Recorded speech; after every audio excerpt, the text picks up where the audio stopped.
किसान साथियों, Radhe Radhe, green morning, नमस्कार। साथियों, ये हमारा लगभग 70 दिन का गेहूँ हो गया है और इसमें हमने अभी तक सिर्फ एक ही सिंचाई की हुई है और बीच में हल्की बारिश हो गई थी, इसलिए हमें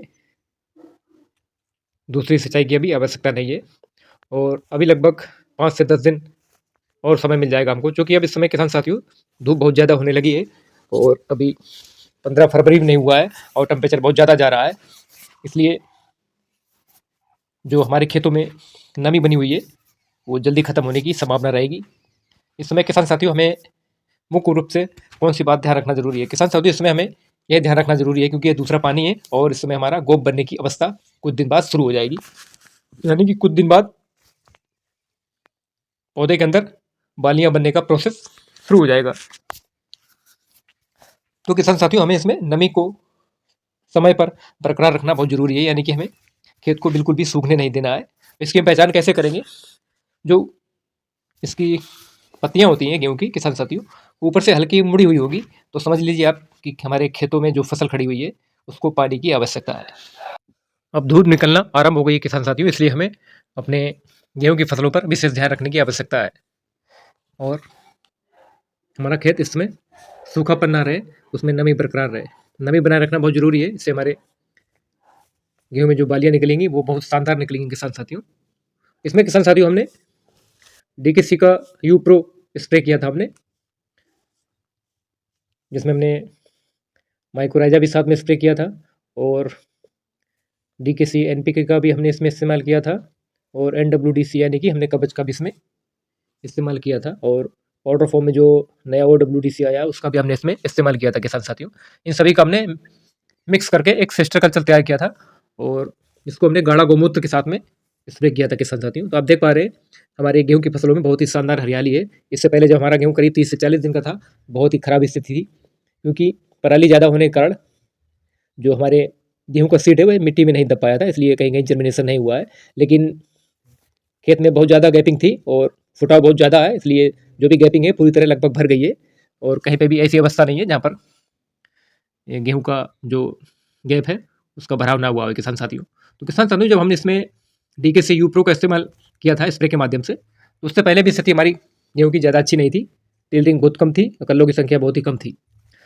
अब हम उसके जब 10-15 दिन बाद हमने खेत को देखा जाके किसान साथियों, तो बहुत ही अच्छी स्थिति थी। आप देख पा रहे हैं सामने, ये वही स्थिति है किसान साथियों जहाँ बीज हमारा जमाव सही से नहीं हो पाया था, ज़्यादा मल्चिंग हो गई थी, यानी कि जो धान की पराली थी वो बहुत ज़्यादा हो गई थी और वहाँ जो आप मिट्टी नहीं मिल पाई, इसलिए उसमें अंकुरण नहीं हो पाया। आप देख पा रहे हैं माने इसमें कल्लों की संख्या बहुत ही ज़्यादा है, बहुत ही ज़बरदस्त है।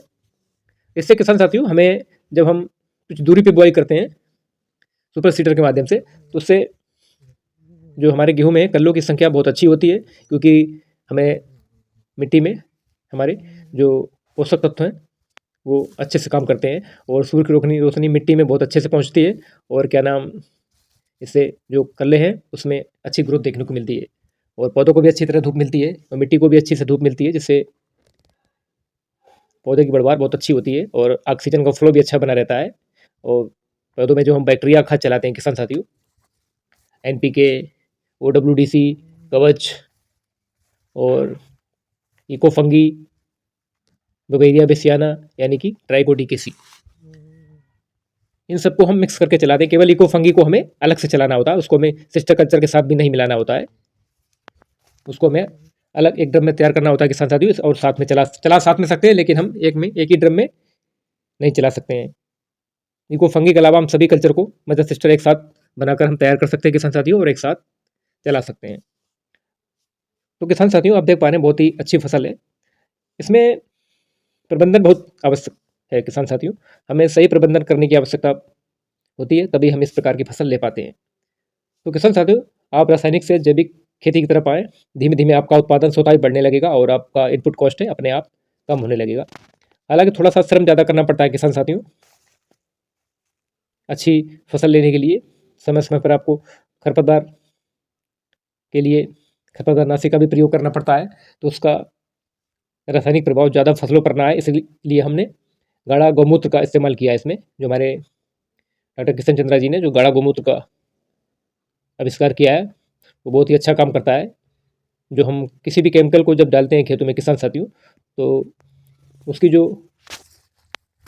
उसमें अंदर केमिकल की टॉक्सिसिटी होती है उसको रिमूव कर देता है पूरी तरह, और 8 से 10 दिन बाद जितना भी उसमें असर होता है केमिकल का वो पूरी तरह समाप्त हो जाता है।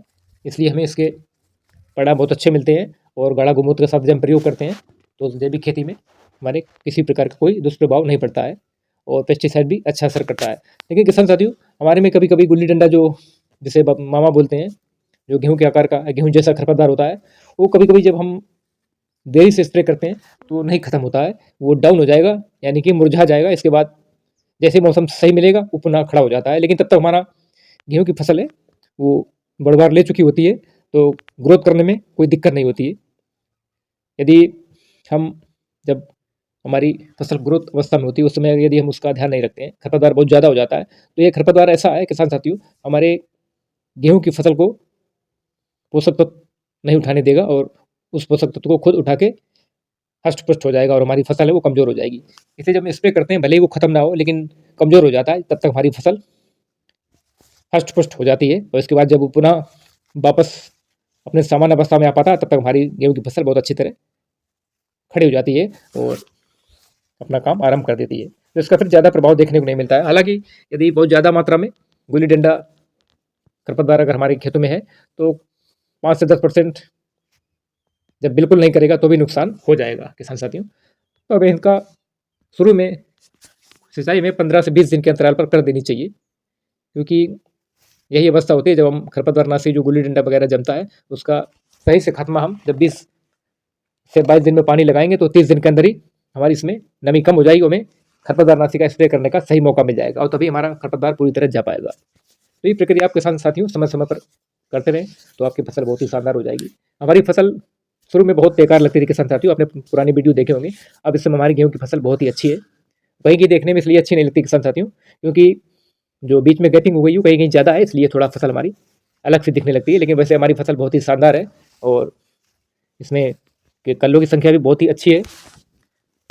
अब हमें इसमें किसी प्रकार की कोई खाद देने की आवश्यकता नहीं है। यदि समय मिला किसान साथियों तो इसमें हम बोरोन का एक स्प्रे और कराएंगे बालियाँ निकलने से पहले। नहीं तो हम जो भी कल्चर हैं उनको उनके सिस्टर कल्चर को हम सिंचाई के साथ में चलाते रहेंगे। अभी 2-3 सिंचाइयाँ और हो सकती हैं इसमें, तो सिंचाई के साथ में चलाते रहेंगे तो भी हमारी फसलों को पोषण मिल जाएगा, और जो बालियाँ हैं बहुत अच्छी निकलेंगी किसान साथियों, और मोटी बालियाँ निकलेंगी। इसमें हमने 2 किस्में लगाई हुई हैं किसान साथियों। अब देखते हैं कौन सी किस्म सबसे अच्छा उत्पादन देती है, और कौन सा किस्म थोड़ा बहुत कम उत्पादन किसका रहता है।